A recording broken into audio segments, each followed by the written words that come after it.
अस्सलाम वालेकुम friends, welcome back to my channel. आज का हमारा टॉपिक है लिनकोसिन। आज हम बात करेंगे कि लिनकोसिन क्या है और इसके क्या क्या इस्तेमाल हो सकते हैं।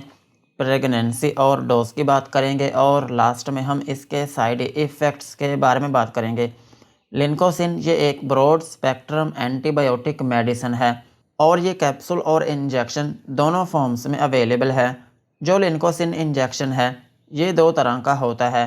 एक होता है 300 मिलीग्राम और एक होता है 600 milligram.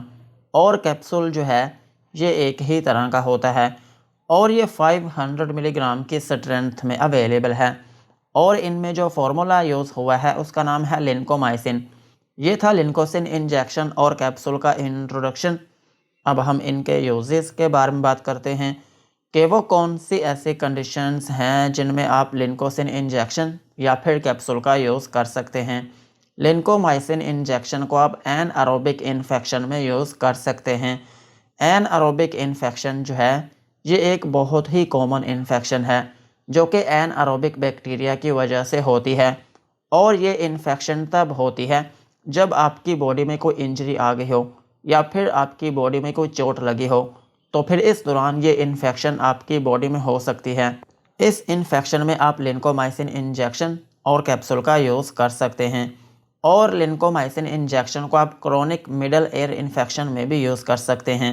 Chronic middle air infection जो है ये एक ऐसी इन्फेक्शन है जो कि आपके कान में होती है और इसकी वजह से आपके कान में स्वेलिंग हो जाती है और आपके कान में दर्द रहने लगती है और इसकी वजह से आपके कान में पस पड़ जाती है, जिसकी वजह से आपके कान में फ्लूइड बहता रहता है। और इस इन्फेक्शन में एक अहम बात ये होती है कि जब तक आप मेडिसिन खाते रहते हैं ये इन्फेक्शन आपकी ठीक हो जाती है, लेकिन जैसे ही आप मेडिसिन छोड़ते हैं ये इन्फेक्शन दोबारा से होने लगती है। और इसमें एक अहम बात ये होती है कि इस इन्फेक्शन में आपके कान का जो पर्दा होता है उसमें सुराख भी हो सकता है। इस इन्फेक्शन में भी आप लिनकोमाइसिन इंजेक्शन और कैप्सूल का यूज़ कर सकते हैं। और लिनकोमाइसिन इंजेक्शन और कैप्सूल को आप कोलाइटिस में भी यूज़ कर सकते हैं।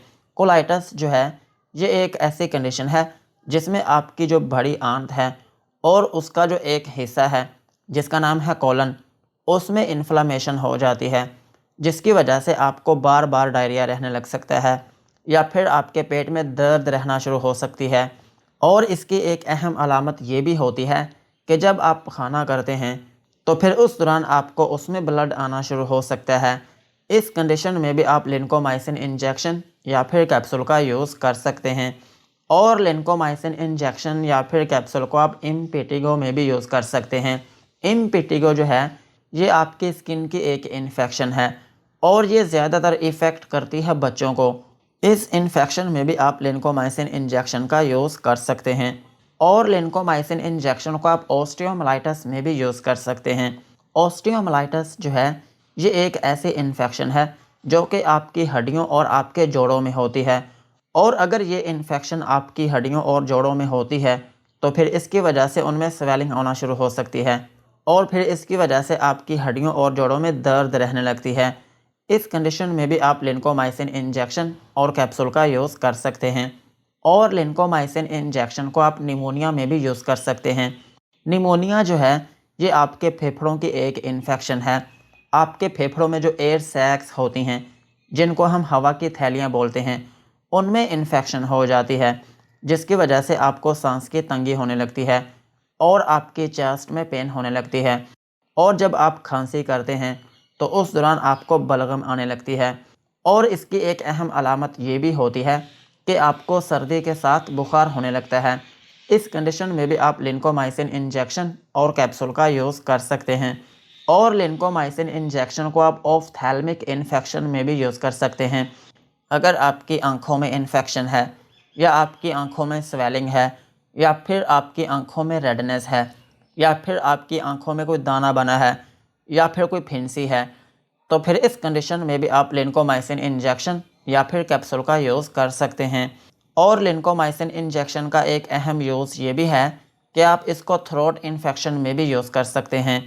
अगर आपके गले में इन्फेक्शन है या फिर आपके गले में स्वेलिंग है या फिर आपके गले में रेडनेस है या फिर आपका गला दुखता है या फिर आपको टॉन्सिलाइटिस है, आपके गले में जो टॉन्सिल्स हैं अगर उनमें स्वेलिंग है या फिर उनमें रेडनेस है, तो फिर इस कंडीशन में भी आप लिंकोमाइसिन इंजेक्शन या फिर कैप्सूल का यूज़ कर सकते हैं।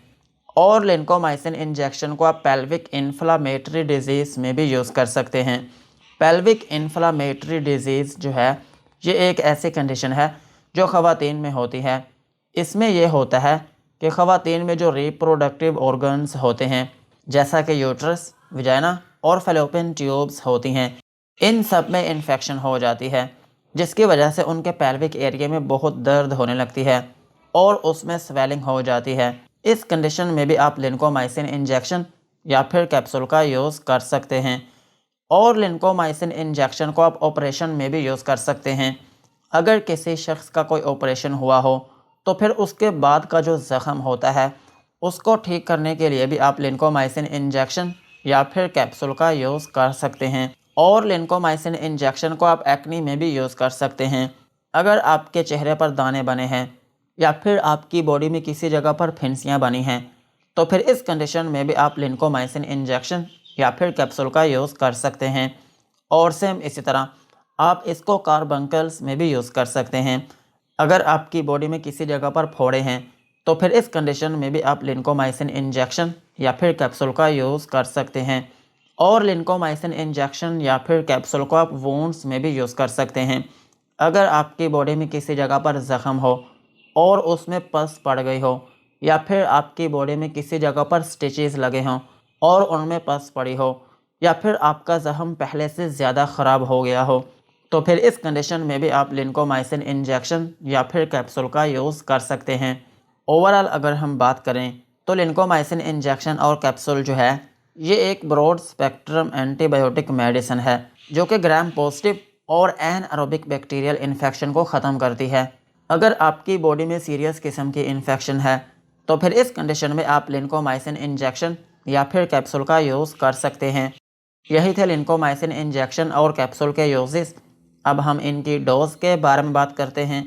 अगर आपकी एज 18 साल से ज़्यादा है तो फिर आप इसका 600 मिलीग्राम का जो एक इंजेक्शन है दिन में एक मरतबा तक यूज़ कर सकते हैं।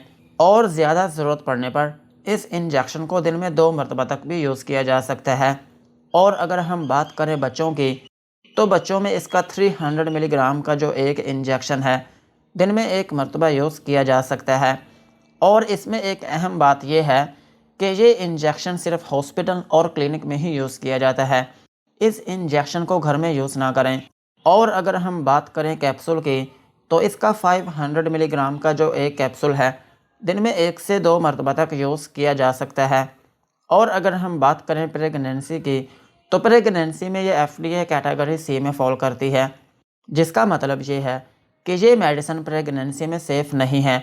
प्रेगनेंसी में इस इंजेक्शन और कैप्सूल को यूज़ ना करें। और ब्रेस्ट फीडिंग मदर्स जो हैं वो इसको यूज़ करने से पहले अपने डॉक्टर से मशवरा करें। यही थी इसकी डोज। अब हम इसके साइड इफ़ेक्ट्स के बारे में बात करते हैं कि अगर आप लिंकोमाइसिन इंजेक्शन और कैप्सूल का यूज़ करते हैं तो आपको क्या क्या नुकसानात हो सकते हैं। लिंकोमाइसिन इंजेक्शन और कैप्सूल को यूज़ करने से आपको हाइपर सेंसिटिविटी रिएक्शन हो सकता है, यानी कि आपकी स्किन के ऊपर रैशेस या फिर उसमें एलर्जी हो सकती है, या फिर जिस जगह पर आप इस इंजेक्शन को लगाएंगे वो जगह आपकी रेड हो सकती है या फिर उसमें पेन हो सकती है। और इसके अलावा आपको नोज़िया या फिर वॉमिटिंग हो सकती है, यानी कि उल्टी या फिर मतली आना शुरू हो सकती है। और इस इंजेक्शन का एक अहम साइड इफ़ेक्ट ये भी है कि आपको क्रोनिक डायरिया हो सकता है। इस इंजेक्शन को यूज़ करने के बाद आपको लूज़ मोशन आना शुरू हो सकते हैं और आपकी जो आंतें हैं उनमें स्वेलिंग हो सकती है और आपके पेट में दर्द हो सकती है और आपके स्टूल का जो कलर है वो ब्लैक हो सकता है। और सेम इसी तरह आपके यूरिन का कलर भी डार्क हो सकता है। यही थे लिंकोमाइसिन इंजेक्शन और कैप्सूल के uses, dosages and side effects. आज की वीडियो को यहीं पर ख़त्म करते हैं। वीडियो अच्छी लगी हो तो चैनल को सब्सक्राइब करें एंड बेल आइकन को प्रेस करें।